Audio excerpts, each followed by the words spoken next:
Hello everyone, I am Muthukumar. ஆரம்பத்துல நான் YouTube channel ஆரம்பிக்கும் போது வீடியோஸ் மேக் பண்ணிருக்கேன் சரிங்களா. அப்போ எனக்கு எப்படி இருந்துச்சு அப்படின்னா, அப்பாடா ஒரு வீடியோ மேக் பண்ணி நம்ம அப்லோட் பண்ணிட்டோம் அப்படின்னு இருந்துச்சு. சரி, இப்போ நான் அந்த வீடியோ போய் பார்த்தேன் அப்படின்னா எனக்கு எப்படி தோணுச்சு அப்படின்னா, சரி என்ன இவ்வளவு மோசமா நான் வீடியோ அப்லோட் பண்ணிருக்கேன், என் வாய்ஸ் சரியில்லை. அப்பயும் பாத்தீங்கன்னா வீடியோ ரெக்கார்ட் பண்ணும்போது என் வாய்ஸ் நல்லா இல்ல அப்படின்ற ஒரு ஃபீல் எனக்கு இருந்துச்சு. சரி, நம்ம இந்த வீடியோ அப்லோட் பண்றது பிடிச்சிருக்கு.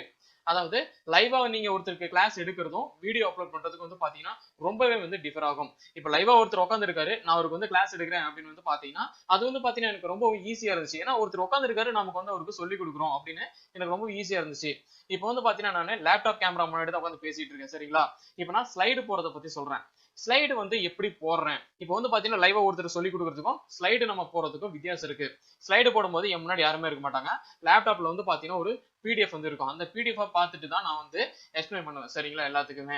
சோ அப்படி பண்ணும்போது பாத்தீங்கன்னா என் முன்னாடி யாருமே இருக்க மாட்டாங்க. பண்ணும்போது எனக்கு பாத்தீங்கன்னா ஆரம்பத்துல ரொம்ப டஃப்பா இருக்கும். ஒருத்தர் இருந்தாங்கன்னா எவ்வளவு எனர்ஜெட்டிக்கா நான் எக்ஸ்பிளைன் பண்ணுவனோ, சோ அது மாதிரி இல்லாம ரொம்பவும் கொஞ்சம் கஷ்டமா இருந்துச்சு. சோ கஷ்டமா இருந்துச்சு அப்படியே விட்டுட்டேனா அப்படின்னு கேட்டா கிடையவே கிடையாது. இல்லைன்னா நான் இந்த லெவல்ல நான் நின்று உட்கார்ந்து இருக்க மாட்டேன். சோ அதனால கஷ்டமா இருந்ததை அதை நீங்க இப்படி நீங்க பிராக்டிஸ் பண்றீங்க அப்படிங்கறத முக்கியம். Practice make a man perfect அப்படின்ற வார்த்தை நீங்க கேள்விப்பட்டிருப்பீங்க சரிங்களா. பழக பழக பால் புளிக்கும் அப்படின்னு சொல்லுவாங்க. அது மாதிரி இல்லாம நீங்க எந்த அளவுக்கு நீங்க பிராக்டிஸ் பண்றீங்களோ அந்த அளவுக்கு நீங்க முன்னேறுவீங்க அப்படிங்கறதான் உண்மை. சோ இப்போ பாத்தீங்கன்னா என்னுடைய ஃபர்ஸ்ட் வீடியோவை தான் நான் கம்பேர் பண்ணுவேன் என்னோட. வேற யாரோட வீடியோவை நான் போட்டு பாத்தீங்கன்னா நான் கம்பேர் பண்ணவே மாட்டேன். நீங்க எப்பயுமே உங்களோட தான் கம்பேர் பண்ணிக்கணும். இப்போ நான் போட்ட ஃபர்ஸ்ட் வீடியோவை நீங்க போய் பாத்தீங்க அப்படின்னா நல்லாவே இருக்காது சரிங்களா. சோ கொஞ்சம் ஒரு மாதிரி தான் இருக்கும். இப்ப போற வீடியோ அளவுக்கு இருக்காது. சரி, நான் எப்படி வீடியோஸ் மேக் பண்றேன் அப்படிங்கறத நான் இதுல சொல்ல போறேன். ஃபர்ஸ்ட் பாத்தீங்கன்னா ஒரு படம் எடுக்கிறாங்கன்னு வச்சுக்கோங்களேன். அந்த படத்துல நடிக்கிறாங்க. நடிச்சதுக்கு அப்புறமா ரெக்கார்டிங் தியேட்டர் போய் அவங்க லிப் மூவ்மெண்ட்க்கு ஏத்த மாதிரி டப் பண்ணுவாங்க சரிங்களா. அது பாத்தீங்கன்னா லைவா ஆக்ட் பண்றது. இப்ப நான் லேப்டாப் கேமரா முன்னாடி உங்ககிட்ட பேசிட்டு இருக்கேன். இதுக்கு நான் பின்னாடி போய் ரெக்கார்ட் பண்ணுவேன் அப்படின்னா கேட்டா இல்ல கிடையாது. ஏன்னா இப்பயே மைக்கை நான் கிட்ட வச்சுட்டு ரெக்கார்ட் பண்ணிட்டு இருக்கேன். இதுக்கு எக்ஸ்ட்ரா டப்பிங் கொடுக்க வேண்டிய அவசியம் கிடையாது. ஆனா நீங்க ஸ்லைடு மேக் பண்ணும்போது நான் பாத்தீங்கன்னா ஸ்கிரீன் ரெக்கார்டு போடுவேன். அந்த ஸ்கிரீன் ரெக்கார்டு எப்படி பண்றேன் அப்படின்னா, உங்களுடைய போன்ல பாத்தீங்கன்னா ஸ்கிரீன் ரெக்கார்டர் அப்படின்ற ஒரு ஆப் பாத்தீங்கன்னா டிஃபால்ட்டாவே உங்க போன்ல கொடுத்திருப்பாங்க. அதை யூஸ் பண்ணி நீங்க உங்க பிடிஎஃப் பாத்தீங்கன்னா உங்க போன்ல நீங்க மூவ் பண்ணிருப்பீங்க. அதே மாதிரி நீங்க மூவ் பண்றதா screen recorder. Screen recorder on பண்ணிட்டு அந்த ஸ்கிரீனை மூவ் பண்ணணும் சரிங்களா. இப்ப படத்துல பாத்தீங்கன்னா லைவா பண்றாங்க, அதனால பின்னாடி டப்பிங் பேசுறாங்க. இப்ப பாத்தீங்கன்னா நான் ஸ்லைடு பண்றேன். ஸ்லைடு பண்ணும்போது ஒரு சிலர் என்ன பண்ணுவாங்கன்னா ஸ்லைடை மேக் பண்ணிட்டு அதுக்கு ஏத்த மாதிரி பேசணும் அப்படின்னு சொல்லுவாங்க. நான் என்ன சொல்ல வரேன் அப்படின்னா, நீங்க ஃபர்ஸ்ட் கிளாஸ் எடுத்து முடிச்சிருங்க. முடிச்சதுக்கு அப்புறமா நீங்க அந்த ஸ்கிரீன் ரெக்கார்டோ ஸ்லைடோ எது மேக் பண்ணுமோ நீங்க மேக் பண்ணுங்க. ஏன் அப்படின்னு நான் சொல்றேன். இப்ப பாத்துக்கிட்டீங்கன்னா நீங்க ஒரு டாபிக் ப்ரிப்பேர் பண்றீங்க.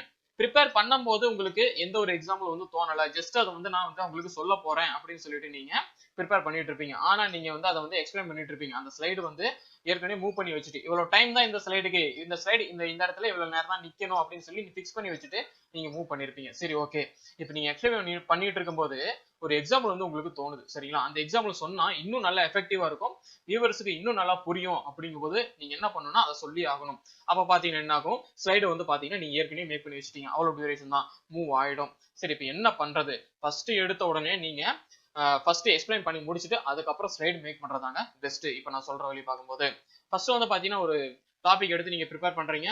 ப்ரிப்பேர் பண்ணிட்டு அதுக்கப்புறமா நீங்க எக்ஸ்பிளைன் பண்றீங்க சரிங்களா. ஃபர்ஸ்ட் எக்ஸ்பிளைன் பண்ணும்போது உங்களுக்கு டஃபா தான் இருக்கும் ஃபர்ஸ்ட் பண்றவங்களா இருந்தா. அப்புறம் பாத்தீங்கன்னா உங்க வாய்ஸ் ரெக்கார்ட் பண்ற வாய்ஸ் நீங்க போட்டு கேட்டீங்கன்னா உங்க வாய்ஸ் உங்களுக்கு கண்டிப்பா பிடிக்காது, ரெக்கார்டட் வாய்ஸ் சரிங்களா. போக போக சரிங்களா, போக போக உங்களை பார்க்கும்போது உங்களுக்கே ரொம்ப பெருமையா இருக்கு. ஏன்னா உங்க பழைய வீடியோஸ் நீங்க பாப்பீங்க, அது பாத்தீங்கன்னா கொஞ்சம் மோசமா தான் இருக்கும் ஆரம்பத்துல போட்ட வீடியோ சரிங்களா. போக போக உங்களுக்கே தெரியாம உங்களுடைய டேலண்ட் பாத்தீங்கன்னா இன்க்ரீஸ் ஆகிட்டே போகும் சரிங்களா. ஏன்னா practice make a man perfect அப்படின்னு முன்னாடியே நான் சொன்னேன் சரிங்களா. அது மாதிரிதாங்க எந்த ஒரு விஷயத்தையும் நம்ம பிராக்டிஸ் பண்ணோம் அப்படின்னா தான் நமக்கு இன்னும் நல்லாவே வரும் சரிங்களா. இப்ப நான் பேசிட்டு இருக்கேன்னு வச்சுக்கோங்களேன், இதுக்கு முன்னாடி உட்காந்து பேச சொன்னா ரொம்பவும் கஷ்டப்படுவேன் பேசுறதுக்கு சரிங்களா.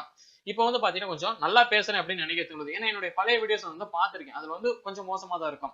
சரி, ஓகே. இப்ப பாத்தீங்கன்னா நீங்க ஃபர்ஸ்ட் பேசிட்டீங்க, அதுக்கப்புறம் அந்த ஆடியோ நீங்க கேட்டுக்கிட்டு அதுக்கு ஏத்த மாதிரி நீங்க ஸ்லைடை மூவ் பண்ணீங்க அப்படின்னா உங்களுக்கு ரொம்பவும் ஈஸியா இருக்கும். இதுல பாத்துக்கிட்டீங்கன்னா ஃபர்ஸ்ட் நீங்க ப்ரிப்பேர் பண்றீங்க, அதுக்கப்புறம் ரெக்கார்ட் பண்றீங்க. ரெக்கார்ட் பண்ணதை நீங்க ஏதாவது நாய்ஸ் ரெடியூஸ் பண்ணணும் அப்படின்னா எந்த ஆப் நாய்ஸ் ரெடியூஸ் உங்களுக்கு ரொம்பவும் கம்ஃபர்டபுளா இருக்கும் அதை நீங்க யூஸ் பண்ணி ரெடியூஸ் பண்ணிக்கலாம் சரிங்களா. ரெடியூஸ் பண்ணி ஃபில்டர் எல்லாம் போட்டு அதுக்கப்புறம் நாய்ஸ் இன்க்ரீஸ் வீடியோ உங்க வாய்ஸ் இன்க்ரீஸ் பண்ணணும், பேஸ் இன்க்ரீஸ் பண்ணணும்னா அதெல்லாம் இன்க்ரீஸ் பண்ணி அதுக்கப்புறமா அந்த ஆடியோ வந்து கேட்டுக்கிட்டு அதுக்கு ஏத்த மாதிரி நீங்க ஸ்கிரீன் மூவ் பண்ணுங்க. சரி, இப்போ நீங்க கரெக்டா அந்த ஆடியோக்கு ஏத்த மாதிரி ஸ்கிரீனை மூவ் பண்ணிட்டீங்க. இப்போ என்ன பண்ணணும், ஆடியோ வீடியோ மெர்ஜ் பண்ணும். மெர்ஜ் பண்ணி நீங்க பண்ணீங்கன்னா உங்க வீடியோ வந்து பாத்தீங்கன்னா ஒண்டர்ஃபுல்லா பியூட்டிஃபுல்லா வந்து ரெடி ஆயிருக்கும் உங்க முன்னாடி. சரி, இப்போ இப்படிதான் வந்து பாத்தீங்கன்னா வீடியோ வந்து மேக் பண்றோம். சோ உங்களுக்கு இது யூஸ்ஃபுல்லா இருந்திருக்கும்னு நினைக்கிறேன். தேங்க்யூ.